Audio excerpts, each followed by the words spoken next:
मैं संजय कुमार, आप देख रहे हैं बिहार न्यूज 25। हमारे साथ पूर्व आईपीएस अमिताभ दास जी है। सर, बांकीपुर के बीजेपी के प्रत्याशी अभिषेक कुमार ने अपना नामांकन वापस ले लिया है।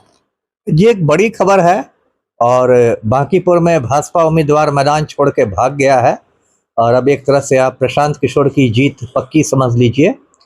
देखिए, दर्शक जानते हैं कि बांकीपुर में उपचुनाव हो रहा है। नितिन नवीन ने ये सीट खाली की थी। 30 जुलाई को मतदान होगा, 3 अगस्त को वोटों की गिनती है। बांकीपुर की सीट हॉट सीट बन गई है क्योंकि प्रशांत किशोर ने यहाँ से एंट्री मार दी है। प्रशांत किशोर जन स्वराज पार्टी के सूत्रधार हैं और संयोग से जिंदगी में पहली बार वो चुनाव लड़ रहे हैं। अब तक वो चुनाव लड़ाने का काम करते थे, पहली बार वो बांकीपुर से ही चुनाव लड़ रहे हैं, तो काफ़ी हॉट सीट बन गई है। और यहाँ से नितिन नवीन की भी निजी प्रतिष्ठा जुड़ी हुई है क्योंकि उनकी खाली की गई सीट है। थोड़ी बहुत प्रतिष्ठा 7वीं फेल मुख्यमंत्री की भी जुड़ी हुई है, सम्राट चौधरी की। तो इन सब को लेके काफ़ी हॉट सीट बन गई है और भाजपा ने यहाँ से अभिषेक सिन्हा बंटी को अपना उम्मीदवार बनाया था और बंटी ने बहुत धूमधाम से अपना नामांकन दाखिल किया था, जिसमें 7वीं फेल मुख्यमंत्री भी आए थे। और भाजपा वाले बहुत अहंकार में चूर थे कि हम लोग कुत्ते बिल्ली को भी खड़ा कर देंगे तो वो भी चुनाव जीत जाएगा वगैरह वगैरह। लेकिन कल शाम में एक नाटकीय घटना हुई। कल शाम में अचानक अभिषेक सिन्हा बंटी ने ऐलान किया कि मैं पारिवारिक कारणों से चुनाव नहीं लड़ूंगा और उसके तुरंत बाद नीरज कुमार सिन्हा नया उम्मीदवार बनाए गए हैं भाजपा के। तो उसके बाद चर्चा हुई कि ये भाई कौन से पारिवारिक कारण थे कि अचानक ये भागे हैं। तो पता चला कि इनके जो माता पिता हैं बंटी के, रविंद्र सिन्हा और चंचला सिन्हा, ये दोनों चारा घोटाला में आरोपित हैं, सजा याफ्ता हैं। और इनके पिता जो है रविंद्र सिन्हा, वो मगध केमिकल कॉरपोरेशन नाम की एक कंपनी के प्रबंधक हुआ करते थे, मैनेजर हुआ करते थे। सीबीआई ने उनको चार्जशीट किया था, कैद और जुर्माना सब कुछ लग चुका है। तो इस चीज़ का खुलासा जल्दी ही प्रशांत किशोर करने वाले थे और वो एक धमाका होता, तो भाजपा ने पहले ही शर्मिंदगी से बचने के लिए इनको हटा दिया और नीरज सिन्हा को खड़ा किया। लेकिन अब भाजपा से लोग सवाल कर रहे हैं, मैं भी ये सवाल कर रहा हूं कि बिहार सरकार में जो मंत्री हैं नीतीश मिश्रा, वो भी चारा चोर के बेटे हैं। नीतीश मिश्रा के पिता डॉक्टर जगन्नाथ मिश्रा महीनों तक चारा घोटाला में जेल में रहे और चारा घोटाला में सजा याफ्ता है, कोर्ट ने उनको दोषी माना। तो भाजपा के ये दोहरे मापदंड कैसे हैं?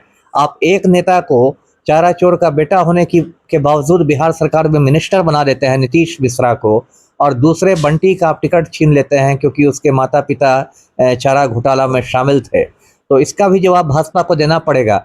लेकिन किरकिरी तो भाजपा की बहुत कस के हो गई और नीरज सिन्हा भी एक टुटपुजिया ही नेता है और इनके यहाँ तो बायोडाटा भाजपा ने जारी किया है। कहा गया है कि 1994 में ये पैदा हुए, 2006 में भाजपा में आ गए। तो बताइए, 12 साल में बच्चा स्कूल में पढ़ता है, तो 12 साल में क्या ये भाजपा कार्यालय में बाल मजदूरी कर रहे थे? तो इस तरह से अब एक बात तो स्पष्ट है कि भाजपा के हाथ पैर फूल गए हैं और प्रशांत किशोर का एक माहौल बन गया है पूरे बांकीपुर में।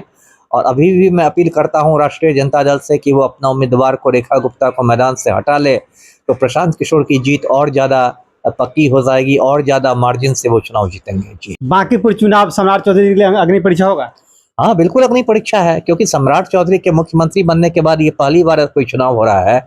और सम्राट चौधरी आजकल मुन्नी से भी ज़्यादा बदनाम हो गए हैं। तो मुन्नी बदनाम थी, इससे भी बड़ा बदनाम सम्राट चौधरी हैं। और मेन मुद्दा है भरत तिवारी हत्याकांड। भरत तिवारी में जिस तरह इन्होंने मरवा दिया भरत तिवारी को कमांडो भेज के और क्या क्या करके, तो उसका बहुत ज़्यादा गुस्सा है। खास के जो अगड़ी जातियां हैं, जो सामान्यतः भाजपा को वोट देती हैं, सवर्ण लोग, वो भी काफ़ी नाराज़ है और वो लोग सम्राट चौधरी को सबक सिखाने का एक मौका ढूंढ रहे हैं, जो मौका उनको बांकीपुर उपचुनाव में मिल गया है। तो सम्राट चौधरी के लिए भी एक अग्नि परीक्षा, और यदि यहाँ से भाजपा हारती है तो इनकी कुर्सी भी हिल जाएगी। जी, आरजेडी का कहना है कि सम्राट चौधरी जी ने आम कार्यकर्ताओं का अपमान किया है। किसका अपमान किया है? कार्यकर्ताओं का। हाँ, ये तो किया ही है। अब ये तो किसी बताइए, तो मंडप छोड़ के दुल्हा भाग रहा है वाली बात हो गई। पहले खड़ा किया गया बंटी को, सम्राट चौधरी खुद पहुंचे और लोगों ने कहा कि एक ज़मीनी कार्यकर्ता को खड़ा किया है, बाद में ज़मीनी कार्यकर्ता को ऐसे बेरंग भेज दिया गया। अपमान तो हुआ ही है, लेकिन कहीं ना कहीं भाजपा का ये की घबराहट भी दिखा रहा है और ऐसे नीरज सिन्हा से भी आने से कोई परिवर्तन नहीं होने वाला है। तो नतीजा वही रहेगा, प्रशांत किशोर की जीत हो रही है और भाजपा का अहंकार उसको ले डूबेगा। आरजेडी दावा ठोक रही कि हमारा कैंडिडेट जीत रहा है। देखिए, दावा तो हर कोई ठोकता है। दावा तो जनशक्ति जनता दल वाली भी बोल रही है कि हम जीतेंगे। दावा ठोकने से आप किसको रोक सकता है? कौन? लेकिन देखिए वो नहीं है।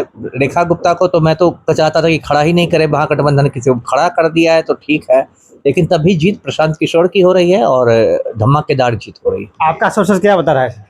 क्या किस आपका बारे में? सोर्सेस बांकीपुर चुनाव में? प्रशांत किशोर जीत रहे हैं, उनकी जीत पक्की है। भाजपा जितना भी जोर लगा ले, दम लगा के है सा, लेकिन जीत प्रशांत किशोर की होगी। ये चलिए, हमारे साथ है पूर्व भाई साहब दादा जी सुन रहे थे, सोर्सेस कह रहा है कि बांकीपुर से प्रशांत कुमार जीत रहे हैं।